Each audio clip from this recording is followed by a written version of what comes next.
Hi, how is everyone? Does everyone have coffee? Are y'all good? I know it's like the middle of the night by programmer standards, so thank you for coming out so early. My name is Kelsey Gilmore-Innis. I am a lady programmer, and I grew up in San Francisco, which means that I get to repeat the answer to the first two questions anyone asked me. Like, yes, really? Yeah, I know I don't look like one. Yeah, I know you don't know anyone else. Yeah, that was a tweet that I made. Your half-hearted chuckles are like IRL faves. Y'all on Twitter or Facebook? Like some kind of online platform to get into arguments with strangers? Anybody? Yeah?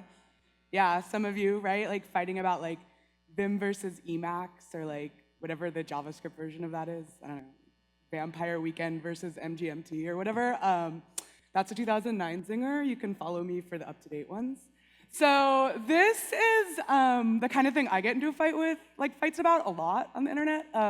This is a tweet. It's like a quote from a 1933 textbook about San Francisco, and it's talking about the gold rush and how the people who were already there were super mad that the people came in and spent all this money and like, and they say that we're ruining San Francisco's heritage. And like, what? Like, come on. Like, it makes me so mad. Like, really? Like, the gold rush? Like, the gold rush was like large-scale massacres of natives. There was pogroms against Latinos. There was legal massacres of Chinese people. And like, we're still dealing with the environmental devastation that wrought in the northern part of California. And you want to align our industry with that? Like, okay, like, blue jeans. Blue jeans are pretty great. Like, I can't deny that from the gold rush, but everything else, like, that's such garbage. Ugh, it makes me so mad. And like, it makes me so mad.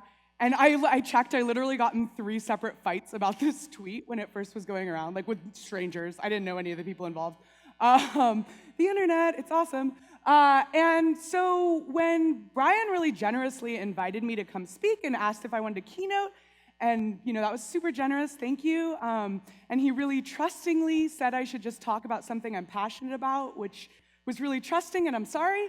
I thought, I'm gonna talk about this, and I'm gonna like maybe live up to a promise I made on Twitter a while back, which is to sort of address what bothers me about this. And what bothers me about it is that it aligns the industry I work with this like gross and destructive force, but it's also like super ignorant. Like, do you people really think that like the gold rush happened, 49ers, and then we like sat around on our hands for like 150 years, took a break to jam with Jerry Garcia, and then like, thank God, Silicon Valley came and Steve Jobs invented computers and we were saved.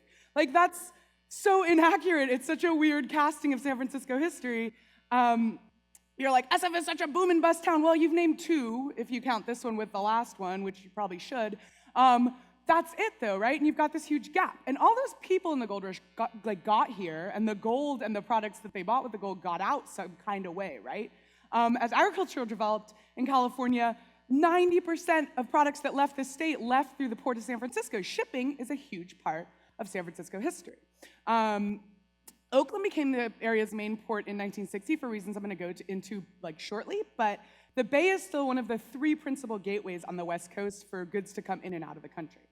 And there's so much to learn as an industry that's based here and has deep roots here from that industry and from all those years. And so I want to take this probably undeserved opportunity to talk to you guys a little bit about that. So this is a celebrated figure from that industry and era, and I want to talk about his work and some of the lessons we can take from that as tech workers and in the tech industry. This is Harry Bridges.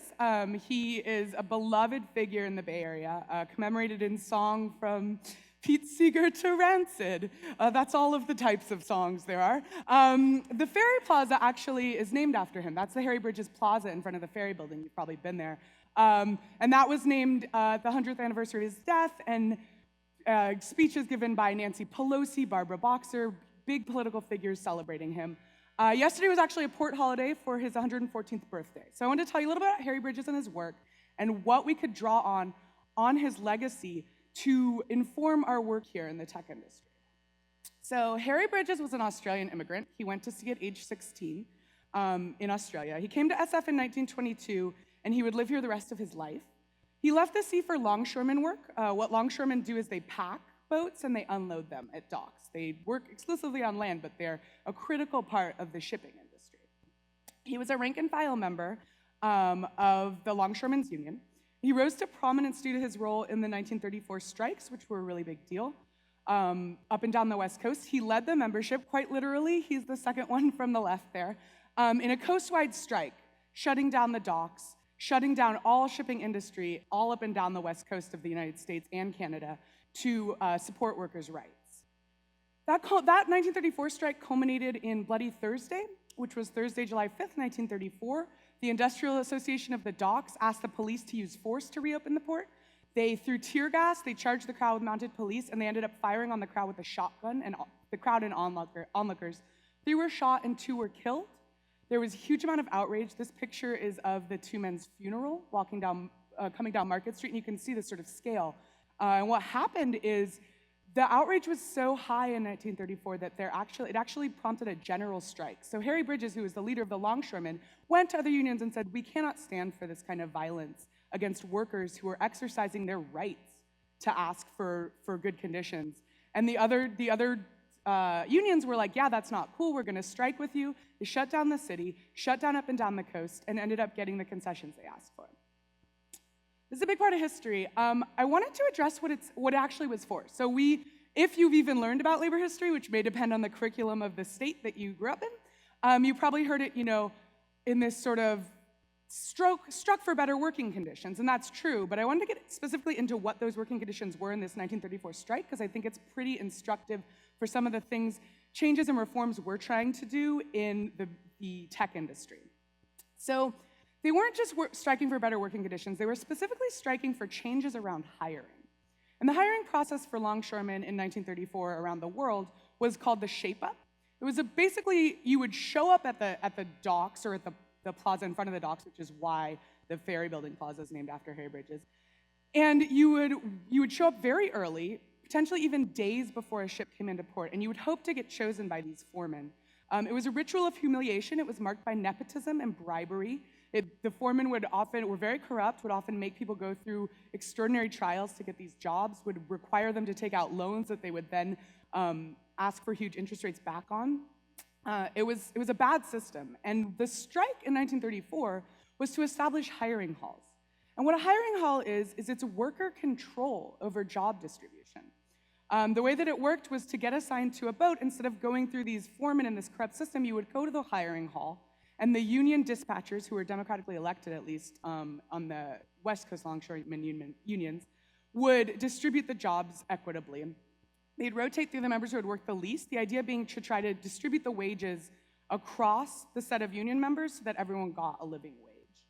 They also, again on the West Coast in hiring halls, used the hiring halls to punish or to have some sort of control over folks who had broken various rules. Some of those were work-related. If you worked more than 120 hours a month, you were taken off the assignment because the assumption was you were going to drive working conditions to a standard that was unmeetable. Also, if you did things like make racist comments, you could be kicked out of the hiring hall rotation. Apprenticeships and working new members into the industry and into the work also happen through hiring halls, and in many industries nowadays that are unionized, the training systems and the ways of getting new people into the field are controlled by the workers. And this is really astonishing to me as someone who has followed, as a programmer, right, where we have these sort of paroxysms of whiteboard interviews, right? I think a lot of people would say that our hiring processes are unfair. I think it's patently evident that the result of our hiring processes are totally inequitable and totally don't reflect the general population or even the population of applicants. But we seem to be leaning on the goodwill of our employers to fix it. And what was really interesting about this is they did try that, but this strike came after a culmination of these longshoremen and other union members realizing we cannot count on employers to do the right thing. They will literally never do the right thing by us. There is no such thing as moral suasion when you're dealing with a corporation. That's really interesting. It really opens my eyes to what we could ask for or how we could conceive a fair process in tech hiring and in the tech pipeline. The hiring hall, it transferred hiring control all the way over to the union. It was the cornerstone of the longshoremen union's power. It continues to be. And that union is a union that Harry Bridges would continue to lead to over 40 years. So establishing this hiring hall was really how he got his power. Get a couple things out of the way about this. Harry Bridges was a communist. There's arguably whether he was card-carrying, he was certainly Marxist. Definitely, no doubt of that. The government repeatedly tried to deport him for that. That doesn't disqualify you from being a local hero in San Francisco. Also, yes, longshoremen's unions do famously have ties to organized crime. A little spoiler alert for The Wire, it's actually fictional. I didn't know if you know that. But not only is it fictional, the key point here is it's set in Baltimore. East Coast longshoremen belong to the International Longshoremen's Association. Harry Bridges Union is the International Longshore and Warehouse Union.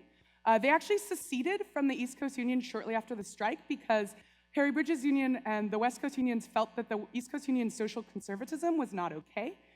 Their policies about race and about immigration and just generally about social conditions were not acceptable. They actually stood alone. They were affiliated with no national union leadership in the 1950s because of that communist thing. As a result, there isn't much organized crime involvement in the West Coast Longshoremen's Union. In 2013, they actually once again left national union leadership because of the national support for punitive immigration laws and lack of support for universal health care.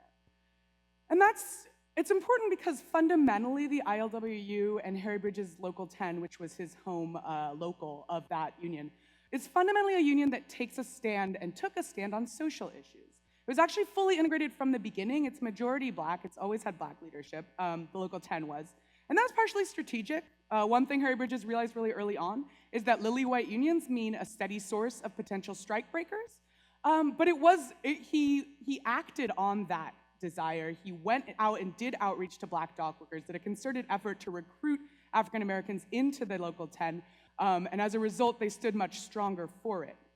They also spoke out strongly against Japanese internment, one of the only organizations in the country, or people in the whole country, to speak out against Japanese internment in Congress. And then as the war ended, they worked to get Japanese Americans back in jobs at the docks, again, acting on that conviction. The Cesar Chavez's Delano grape boycott in the 60s was a farm workers union strike. But the farm owners hired scabs to come in and pick the grapes. When the grapes got to the docks on the West Coast, the longshoremen refused to load the scabbed grapes in support of the farm workers who were working to better their conditions. They also led anti-apartheid protests. I was late, but my cab driver on the way over was like, "Oh, the longshoremen! I went and blocked the boats with them in the 80s," which was super exciting to me. They actually blocked ships, South African ships, from loading or unloading on West Coast docks. And what I point out about all of these are not statements being made. They're not vocal statements of support or written statements of support. They're very much economic actions, which I think is really critical, right? These are all actions that take a specific approach to an issue and say, we see ourselves as dock workers as part of this broader economy. And when there are injustices happening that are perpetrated by that economy, we have a duty and a right to act on them. Why do I think that's important? Well, this is where I plug my shit and hopefully get this Macy Gray song stuck in your head. Come to my talk. My talk this afternoon is all about the tech economy and what kind of political change that's funding and ways that we are directly and indirectly funding police militarization and school privatization. And you walked by today a protest, right? And I heard some of you last night say, "I don't get it. Apple's not a presenter here. Why are they even picketing," right? I'm presenting on an Apple laptop. I know some of you write software for Apple machines. It's really ostrich-heady to pretend like we don't participate in an economy that uplifts Apple. And if they're doing things to their workers that are unfair, I don't know. It's your conscience, right?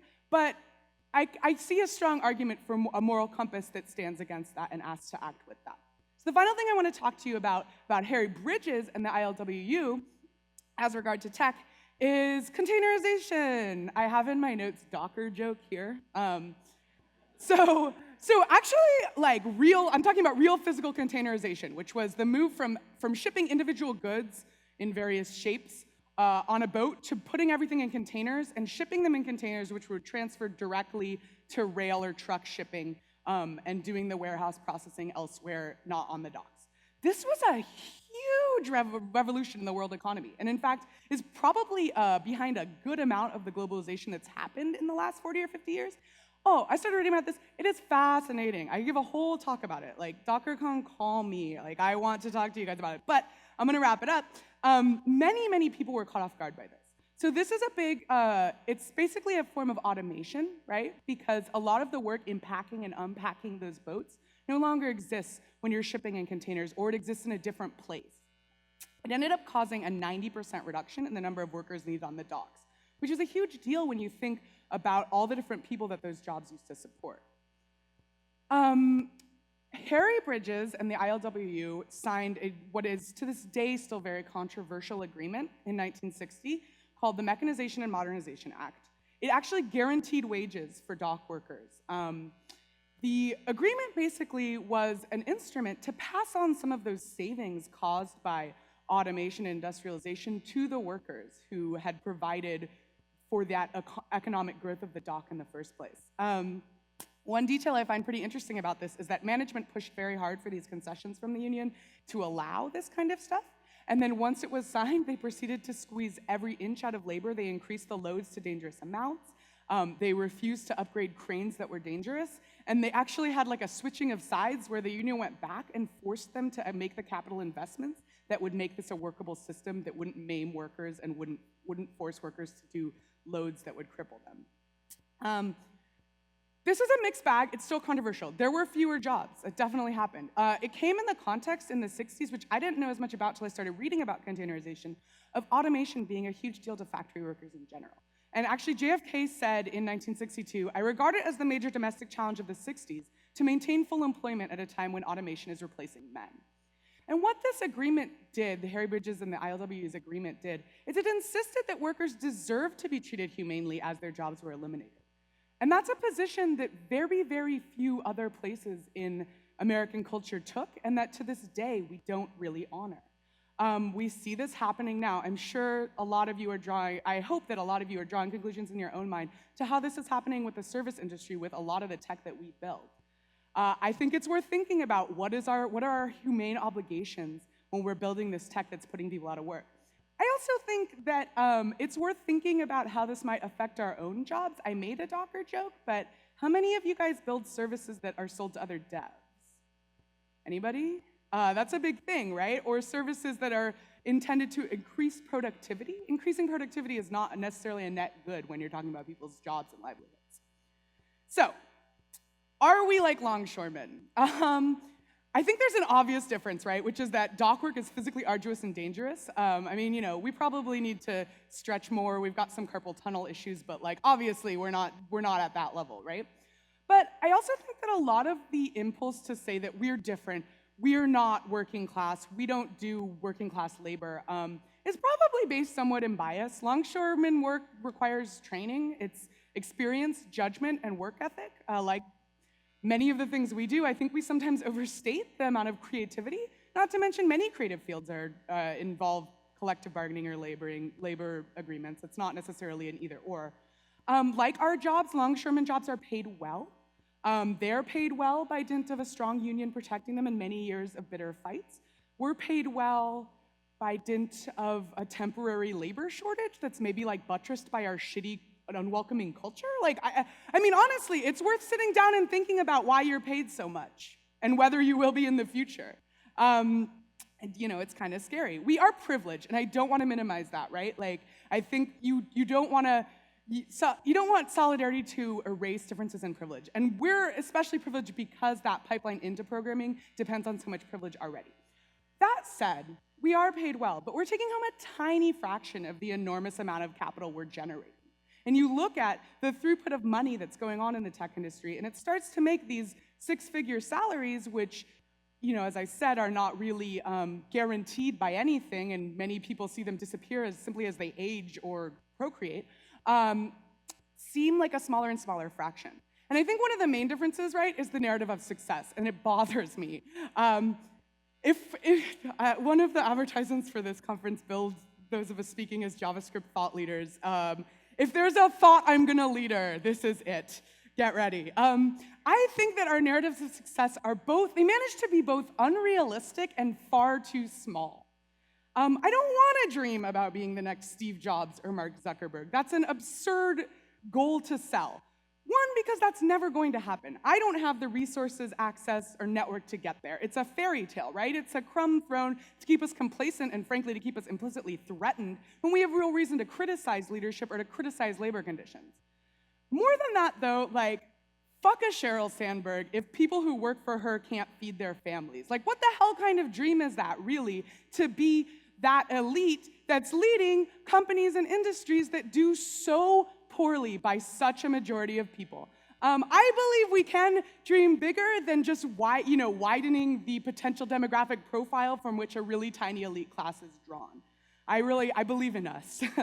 Am I here to organize you? Well, I don't know, talk to me after.